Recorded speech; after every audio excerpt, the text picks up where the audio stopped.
ವೀಕ್ಷಕರೇ, ಅಕ್ಕಿ ದೋಸೆಗೆ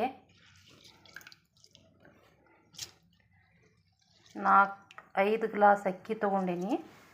5 ಗ್ಲಾಸ್ ಅಕ್ಕಿಗೆ 2 ಗ್ಲಾಸು ಉದ್ದಿನಬೇಳೆ ಹಾಕೀನಿ. 1 ಗ್ಲಾಸ್ನಷ್ಟು ಕಡಲೆಬೇಳೆ ಹಾಕೀನಿ. ಅರ್ಧ ಗ್ಲಾಸು ಸಾಬುದಾನಿ ಹಾಕೀನಿ.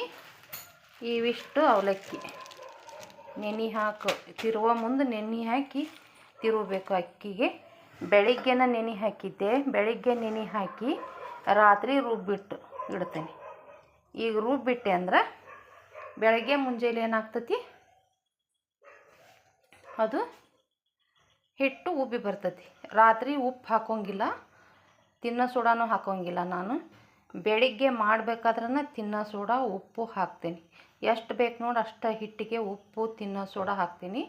ಉಳ್ಕಿದು ಫ್ರಿಜ್ನಾಗ ತೆಗೆದಿಡ್ತೇನೆ. ಮತ್ತು ಮಾಡುವಾಗ ಮತ್ತೊಂದು ಸ್ವಲ್ಪ ತಿನ್ನೋ ಸೋಡಾ ಉಪ್ಪು ಹಾಕಿ ನಮ್ಗೆ ಎಷ್ಟು ಬೇಕು ಅಷ್ಟು ಕಲಿಸ್ಕೊಂಡು ದೋಸೆ ಹೊಯ್ಕೊಡ್ತೀನಿ. ಭಾಳ ರುಚಿ ಹಾಕವು. ಇವನು ದಪ್ಪನಾಗಿನೂ ಸೆಟ್ ದೋಸೆ ಥರನೂ ಮಾಡ್ಕೋಬೋದು, ತೆಳ್ಳಗೂ ದೋಸೆ ಮಾಡ್ಕೋಬೋದು. ಈಗ ಹಿಟ್ಟು ರುಬ್ತೇನೆ.